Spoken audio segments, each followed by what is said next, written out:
just letting you guys know you can listen to my No Bleeps podcast anywhere you stream podcasts or on my No Bleeps YouTube channel. Link in the description. Hey guys, it's Billy and welcome back to the Sesh Sunday special. Today we are talking about Forbes releasing the list for the 10 highest paid YouTubers, Variety announcing that Charlie and her family are going to be in a Hulu docuseries, Bryce Hall getting a strike on his YouTube channel, Trisha Paytas trying to cancel Addison Rae, and Jeffree Star being scared to post on his own YouTube channel. Let's get into it. So first, let's start off with the highest paid YouTube stars of 2020. This was a list announced by Forbes. And at number 10, we have Jeffree Star, who we all know. Then we've got David Dobrik, Blippi, who makes kid content. If you guys do not know, a lot of family channels honestly talk about him all the time. Then we have Nastia. She does toy reviews, like Ryan does toy reviews. Preston, Arsmith, Markiplier, Rhett and Link, Dude Perfect, Mr. Beast, and then Ryan's toy reviews. Which, honestly, you guys, I did not know he had a Macy's Thanksgiving Day Parade float, and that is, like, so crazy. I can't believe how famous he is, and he's so young. Let me know what you guys think about this list. It's honestly just so crazy to know that Ryan is number 1 at the age of 9. It still blows my mind to this day, but anyways, let's move on to some other news that was announced this week, and that is the fact that the D'Amelio family is going to star in a Hulu docuseries called The D'Amelio Show. It's going to be an 8-episode series that comes out next year, and there's been a lot of talks about them doing a reality show this year. A lot of times there's just been rumors about it, but now it's kind of obviously official that they're going to be doing something in the TV realm, and it's going to be on Hulu. We are so excited to announce that we have an original series coming to Hulu in 2021. We can't wait to share our lives with you all and show you our day-to-day in LA. And we can't wait for you to get to know us all better. So I definitely want to know what you guys think about this. There are a lot of mixed comments on my Instagram when I posted about it, but I definitely am interested to know what they're going to be doing and talking about on this docuseries. Now, moving into the drama of the week, we've got Bryce Hall getting a strike on his YouTube channel.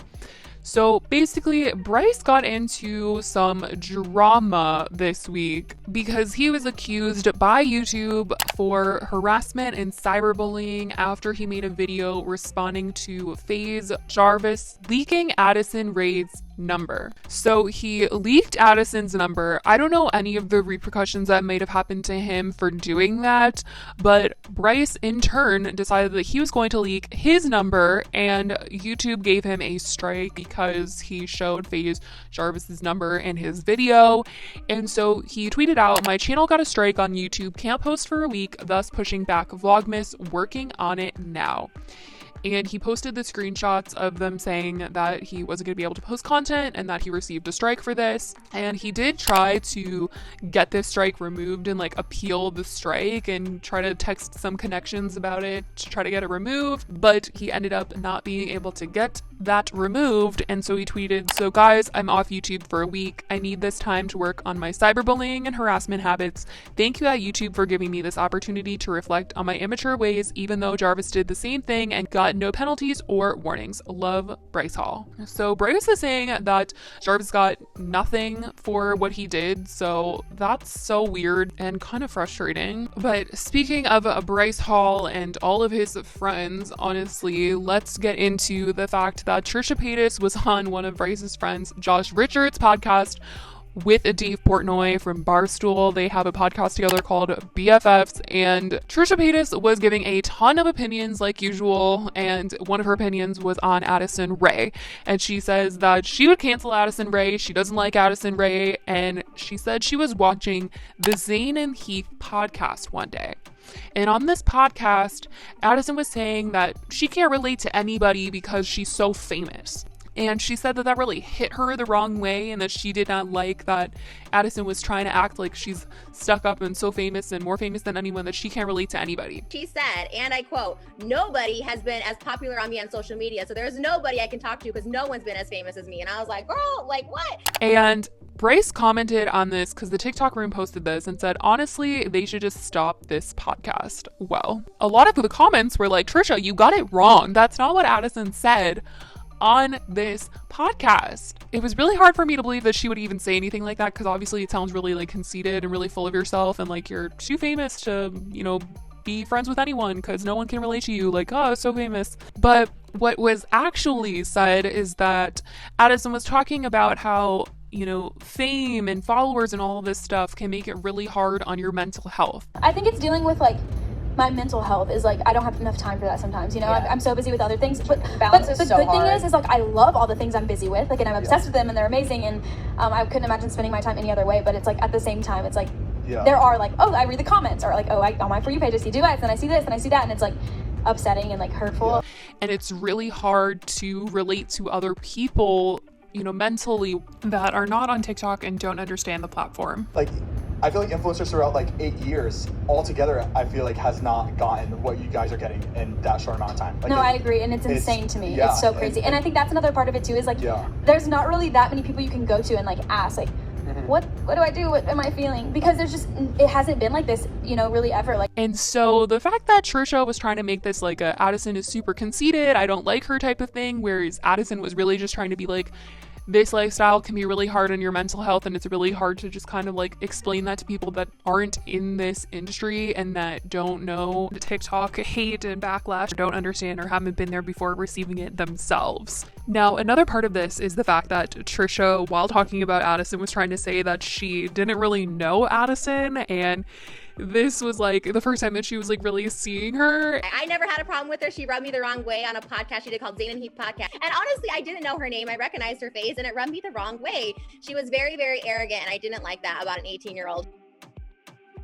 And I think that is absolutely crazy, because a couple of months ago, Trisha literally did a podcast with her sister. It was 3 months ago, titled Cancel Jaclyn Hill, Addison Rae, and Tana Mojo.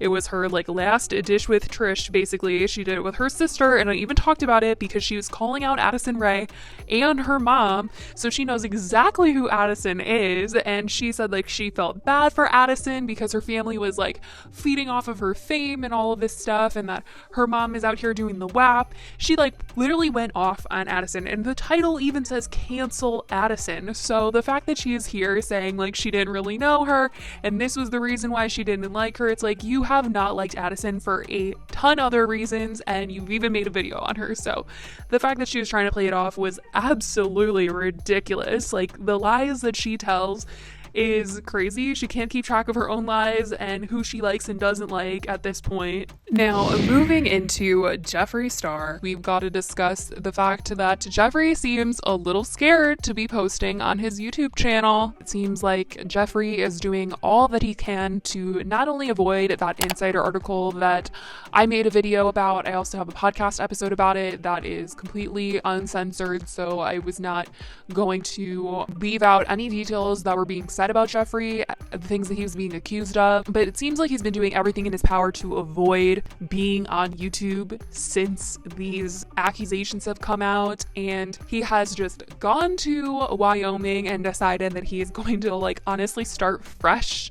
Now, he hasn't permanently moved there and sold his house in Calabasas. He's still going back and forth, but he's spending a ton more time there, moving his cars there, opening new businesses there, and the times that he is posting on the internet have been exclusively on Instagram for the most part. And he recently was discussing that he is just like not feeling YouTube anymore. He says he's like not very motivated to make videos, and every time he comes on to make videos, people are like, you're here to sell something. I think the big question is, why isn't he posting on his channel a lot more like he used to? He used to post a ton of videos on his channel. But I think the thing with Jeffree now is that there is so much that has come out about him that he cannot address, probably because of legal repercussions if he were to say anything, honestly. I think it's really hurting him in the end because he's just avoiding all sites of controversy at this point, and he can't really get on camera and try to be this fake person because obviously he's going to end up getting a lot more backlash at the end of the day for simply just like ignoring things that are being said about him and not denouncing these things, which only leads people to believe that they are real in some capacity. Because in the past, anytime things have been said about Jeffree, he has been so quick to say that they are all lies, they are all fake, and this has truly been like the year where he really hasn't been able to do that. Obviously, lawyers are involved, and it's very serious, the things that he's being accused of, but it's not even like Jeffree is coming on camera for like his diehard fans and are being like, I can't talk about some things very serious, and trying to say that he's like handling it. He isn't saying that at all. He's literally just saying nothing. And I think that that is almost worse, because leaving even the people that love him confused, and it's kind of hurting him overall that he won't even acknowledge the things that have been said about him. Him and Shane have both honestly been resorting to solely posting on Instagram. The two of them have really stuck to Ryland's podcast, Instagram stories, and we've got, you know, Jeffree doing an IGTV. There was a post of Shane doing an IGTV, but he deleted it immediately. It was him promoting his Christmas song from years ago.